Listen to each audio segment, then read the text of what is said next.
Um, the format is basically a talk. It's just like you and me talking, and just like I'll ask you some basic questions, but I'll try that the whole thing just kind of flows, and hopefully, whatever. Yeah, I think is a lot to tell. I'll Sure. introduce you, and yeah, I don't know. It's weird. Let's see. I already did one with a friend. He's from America, but he's living in Berlin, so the native speakers always help.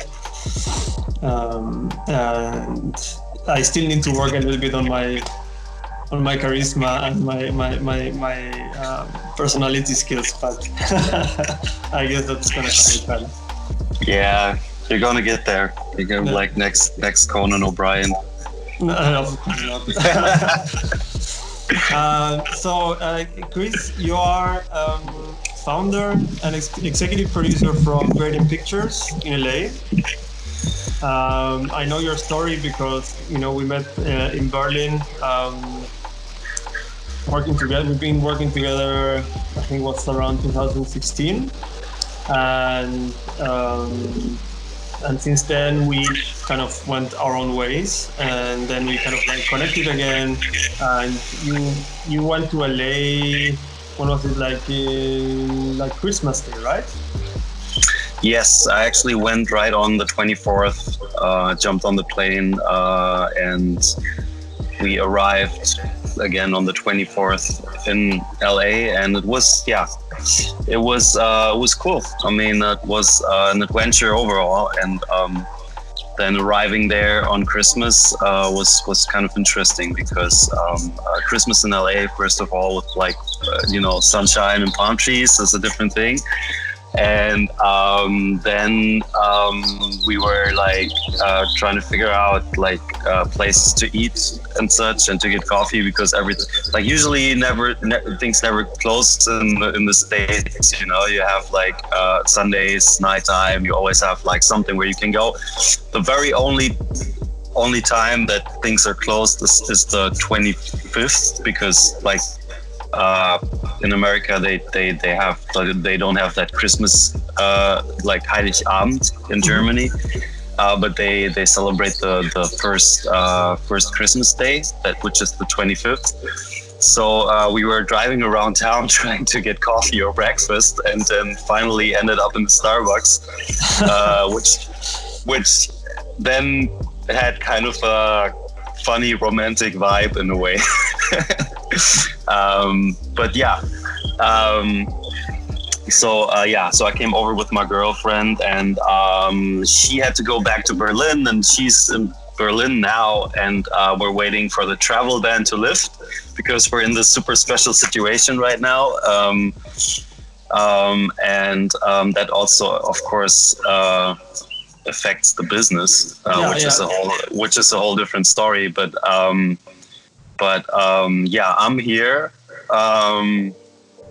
right in the middle of the pandemic, and running a film production business. Awesome. So I mean, obviously that's what I'm mostly interested in, like your point of view, because like you're there, and LA is like the hub of film production worldwide, next to New York, which is also being hit pretty hard, and you went there like December, and how did that come up? How did it started that you decided to go to LA and open a film production? Let me wait a second, because there's a plane, and I don't know if that's going to affect the sound. And that's going to be in your recording, and it's super loud because I'm sitting outside, and because I can. Yeah.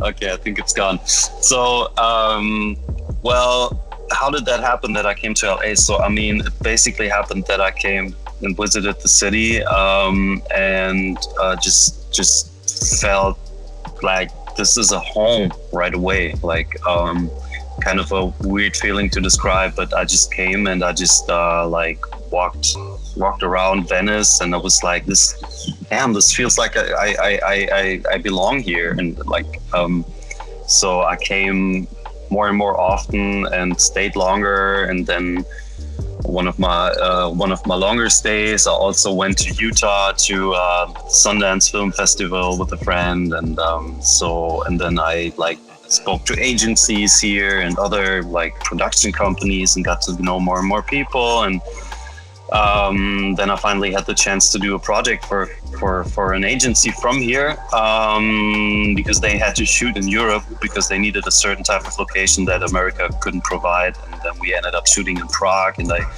set up the whole thing for them, and went well. And then I connected to my now business partner and here in or employer also here in LA, Olchen from Gradient Effects, because I basically awarded that project to him, and then involved him in that project, and we built a relationship and kind of had the same vision. So he wanted to do more commercial work. His background is VFX and feature film. He used to work with Ridley Scott back in the days in London. Used to work on Black Hawk Down, for instance. And he's like a, I would say he's a genius. Like he used to be super young when he went to London to work for Mill Film, and then he worked on like famous shots like the helicopter crash in Black Hawk Down, and he worked on he used to like program motion control systems for the Mill and all of that stuff. And so we kind of partnered up, and I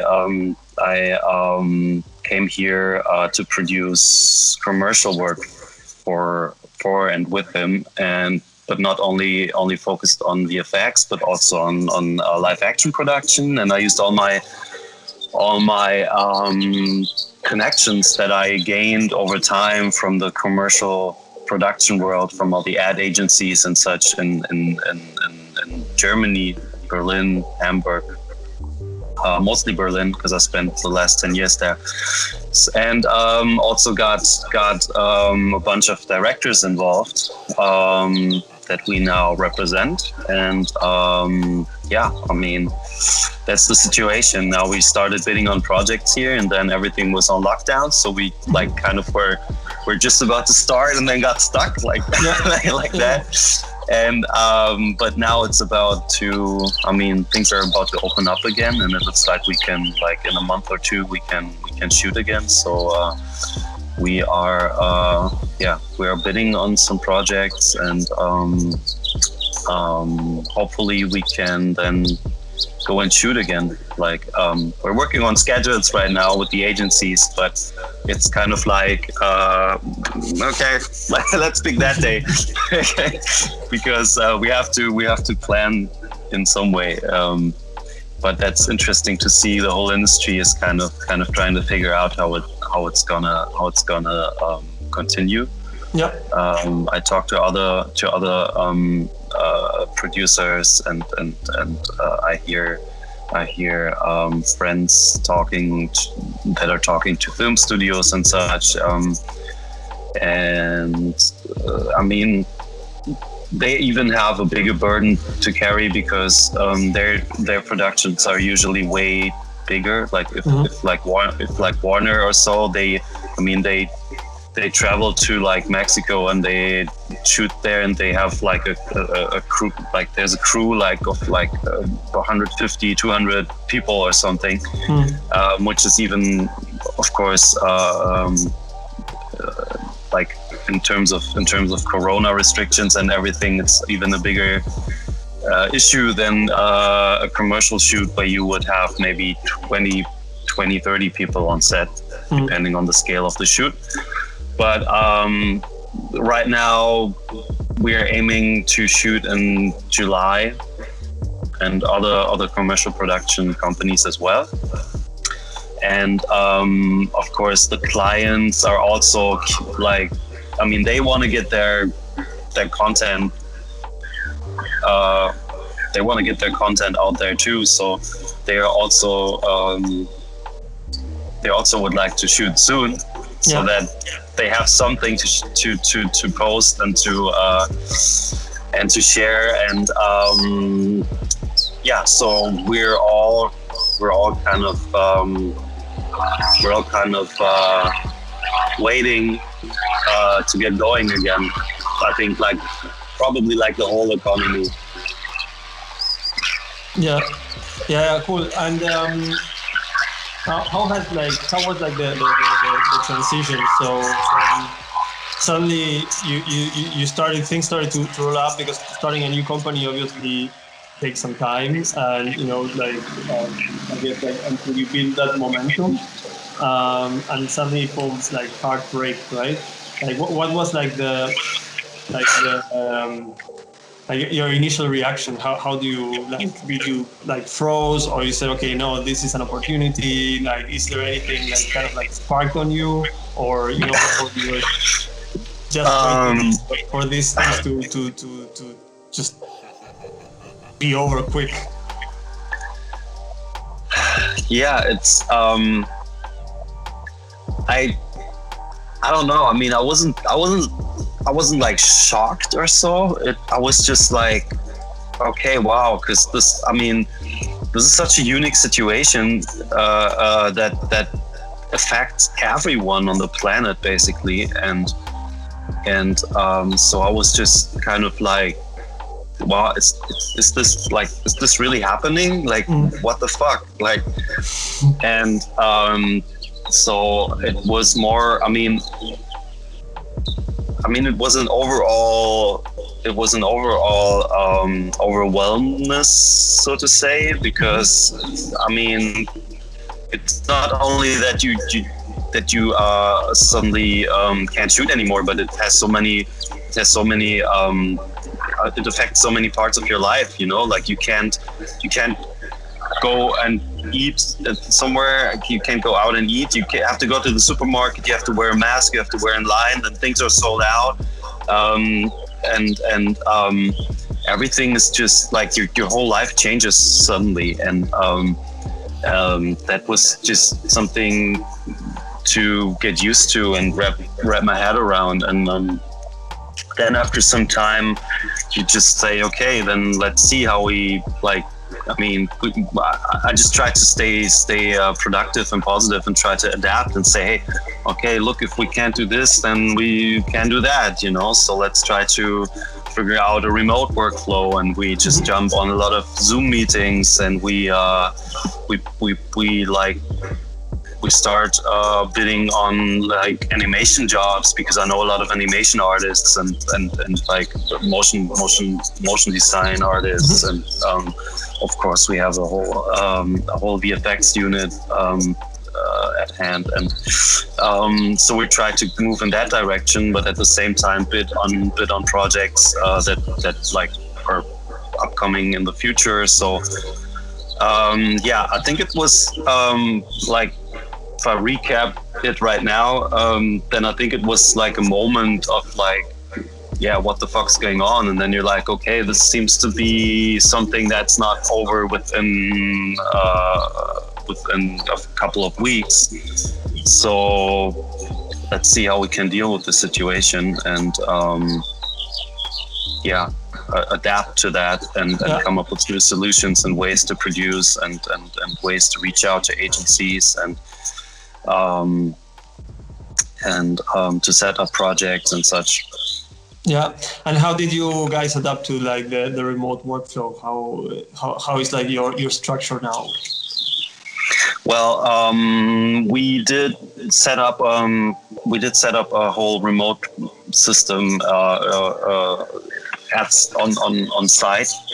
So all our artists and editors and etc., they are able to work complete remotely via a that becomes a bit technical. It's not only TeamViewer or something.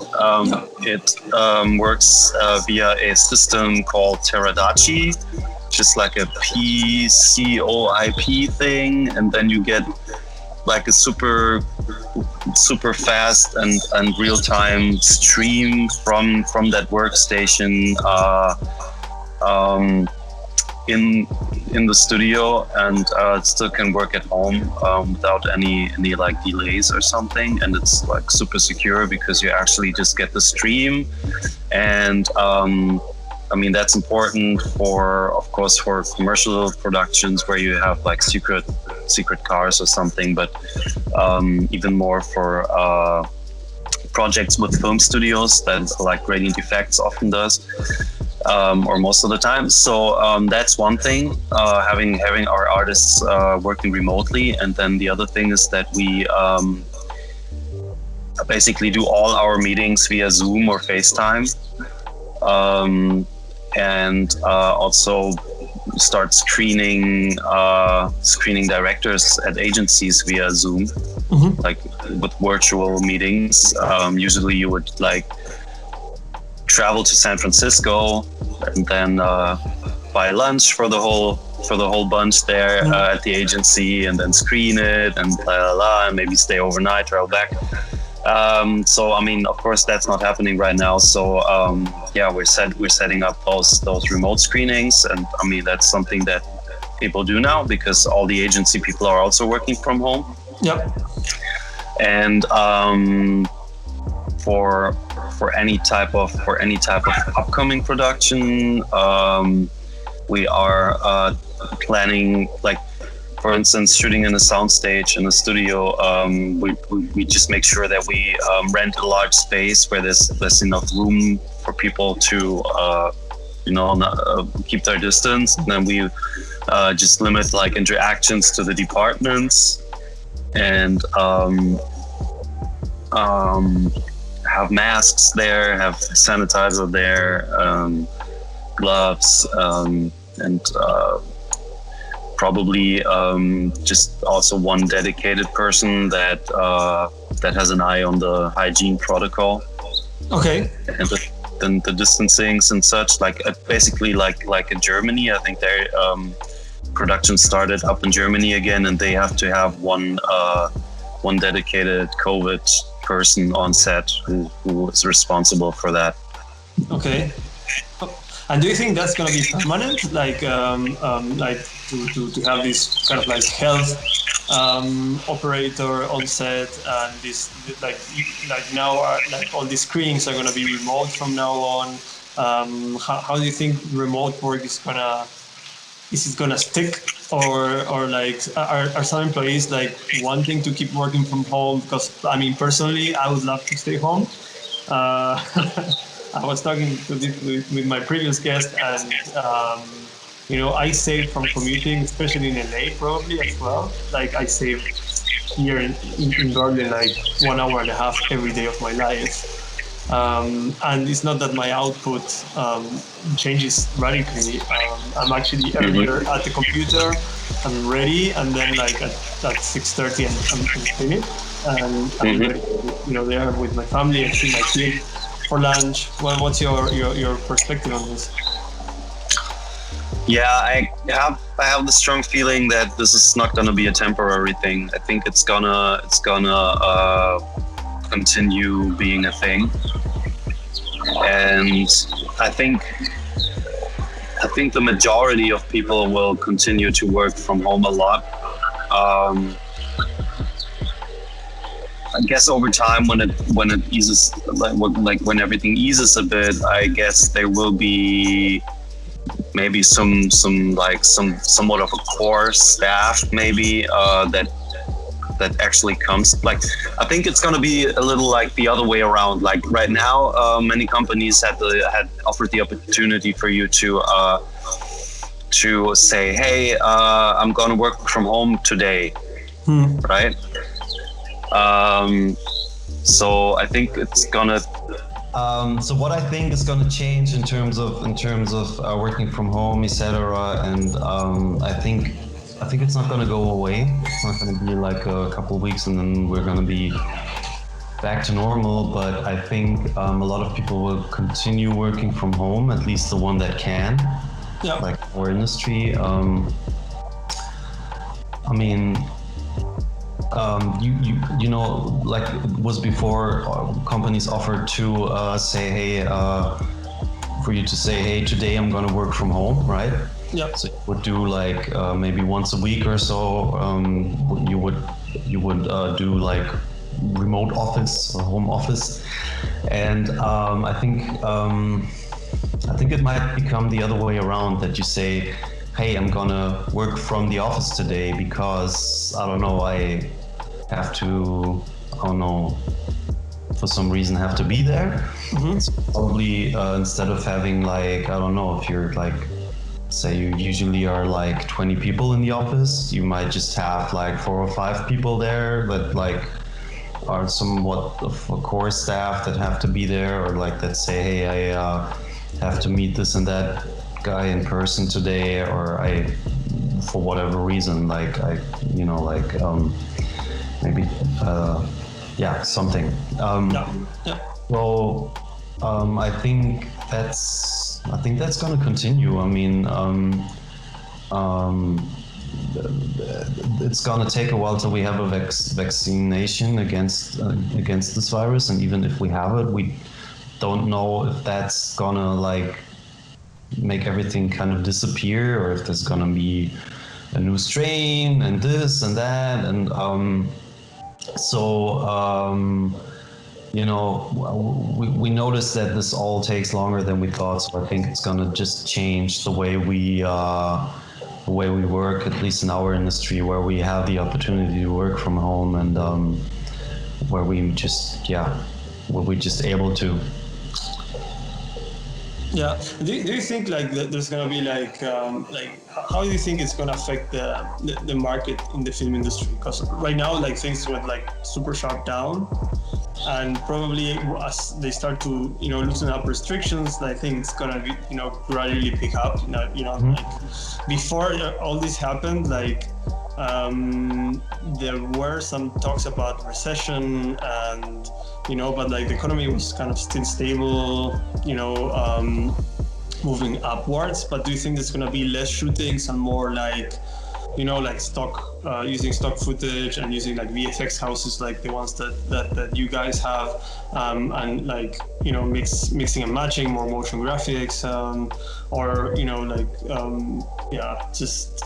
just gonna be more like film productions? How do you think that's gonna change? Also, I mean, I don't want to put like everything in one basket, but also like the on demand, like the cinemas are basically they're gonna have to reinvent some sort of like layout inside the movie theaters, so people don't get so scared to go out and enjoy a movie. And is that gonna kind of like affect the usual like the film and VFX production, I would say? I mean, okay. So I think the way films are consumed, I think that's not gonna affect the way they're produced. I mean, cinemas were becoming more and more like often, I don't know, outdated is maybe the wrong word, but I mean, they had to adapt at some point, and of course there's gonna be more and more films and such available also for stream and on demand.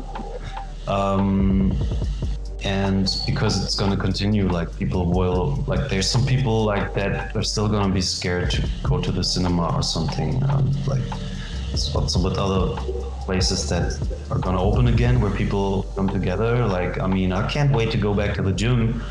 I don't know if I would go if they open now, because I mean, I still don't want to catch the virus, like yeah.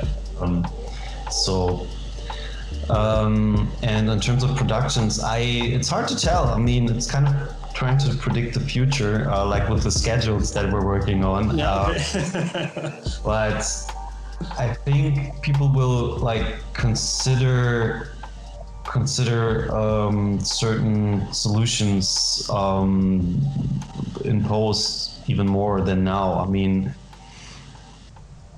already now you did a lot of stuff in post where you just wouldn't like go to that location that you would need in the background, but you would just have the actors standing there on I don't know, like on a on a piece of grass, and then you just put green behind or blue behind in that case. Then you just add like the Grand Canyon behind it. I don't know. So that's something that's gonna be. I think that's gonna be something filmmakers and such will make even more use of. But I think there's always going to be the need to actually shoot things. Virtual production is going to ramp up. There's a new Unreal Engine that just came out, and people work with these previous systems to do kind of a virtual productions and like virtual cameras and virtual events and such to experience things where you can like do a trade fair or something. But I guess it's gonna affect like maybe crew sizes and such, and you will just probably try to keep things a bit leaner and because of course the more people you have on set, the like more tricky, risky it gets.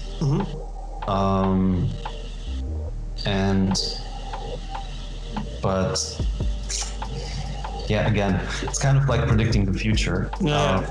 And everyone has to figure out how it's gonna go. And I mean, you know, I think it's still like something more feasible than events and such, because like having like 20, 30, 40 people that are equipped with masks and gloves and keeping their distance most of the time, sticking to a certain hygiene protocol is still a very different thing than like a concert or a sport event where you have like thousands of people like gathered together, you know? Totally.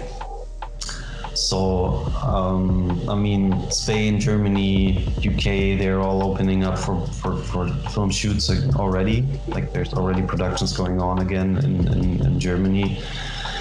And so that's gonna ramp up again, and it's just gonna take some more precautions. International productions are gonna be less, I guess. There will be more local productions, just because travel is still kind of difficult. At least like intercontinental travel, and that's going to affect the industry, because I mean there's so many directors like in the commercial world who just like, you know, like we're basically traveling all year long, and in Europe, shooting in China, shooting in South Africa, shooting in the US, shooting so that's gonna be different. That's not I don't think that amount of travel will happen anytime soon. And do you think like directors now can, you know, do the same type or amount of work? I mean, obviously you have to be on set to direct, but like let's say you have directors in Germany and there's like a client in LA. Do you think it would be feasible to have, let's say, like an iPad, you know, with the director, kind of like calling the shots and having like another, you know, kind of like dashboard with like, I don't know how the set is laid out, like, or maybe, I don't know, VR goggles or something like that. Do you think that's gonna change? It's possible? I think that really depends on the director and on the type of shoot, and also on the client and agency and how they feel about it. Because I think that's really key. That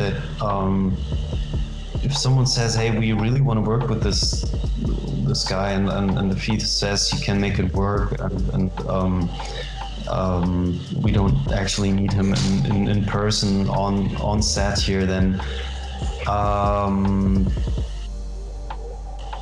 they might go for it, you know. Like I think it's a relationship thing. Like if you maybe already did some shoots together and say, hey, how can we make this work? Do you think you would be able to do it remotely, and then you would just give it a shot. Yeah. I think if it's like first time constellations, then you probably wouldn't do it. Yeah. Okay. You wanna be on set together. I think it's more what's more likely is that you will have the agency maybe joining via stream and giving their feedback. Okay. So right now we're planning a project where the agency is in Dallas, and we would probably shoot it in LA and have them participate via stream. So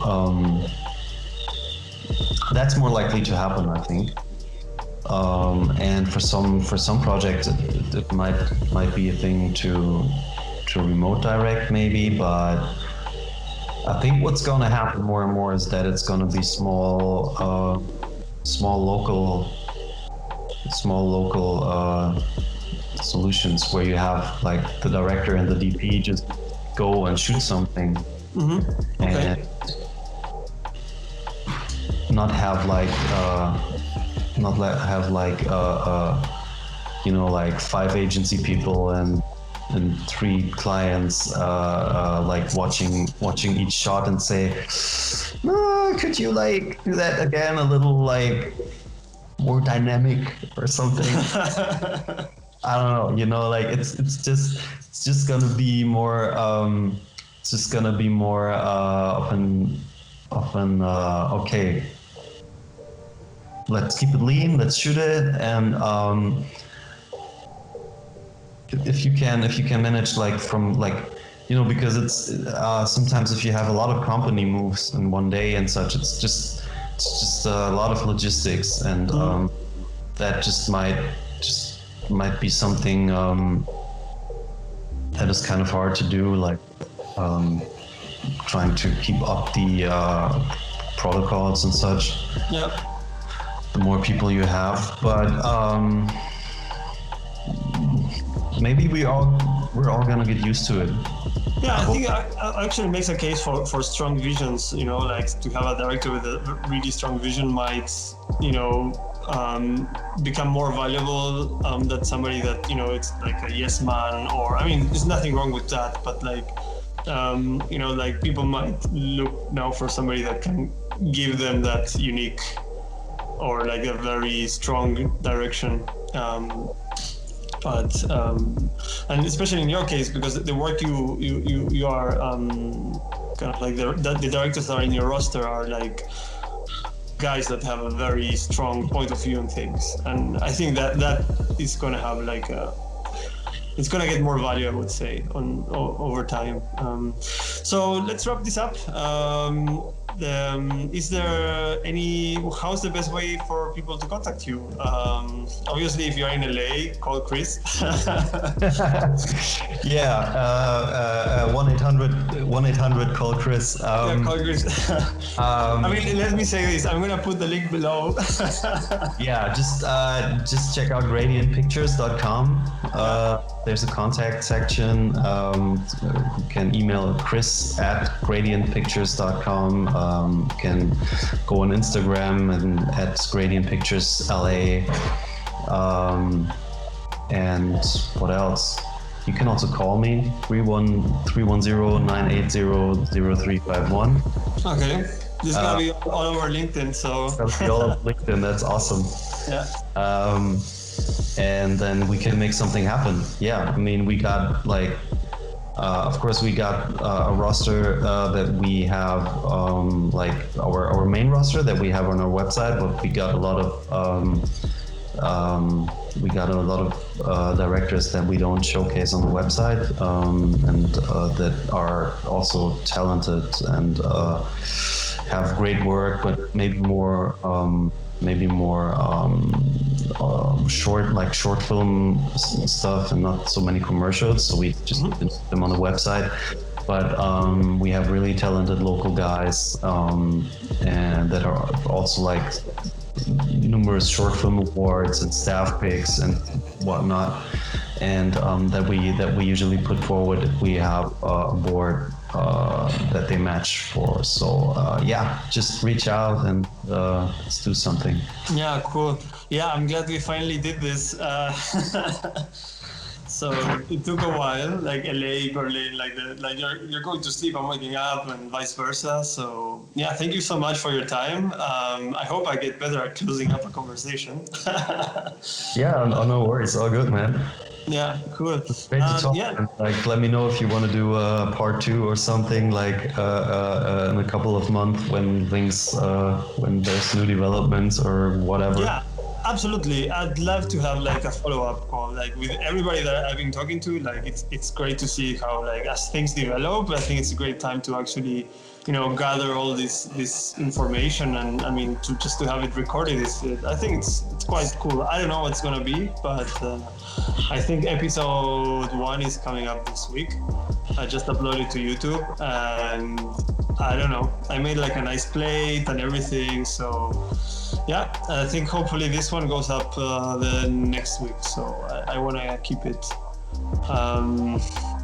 at least one per week, and have like maybe snippets. Like ideally what I'm gonna do is like push like maybe parts of the conversation to LinkedIn that touch a specific topic, and then link back to YouTube for the whole conversation. So Okay, cool. I'm curious, man. Thanks for having me. oh, And thank you for being.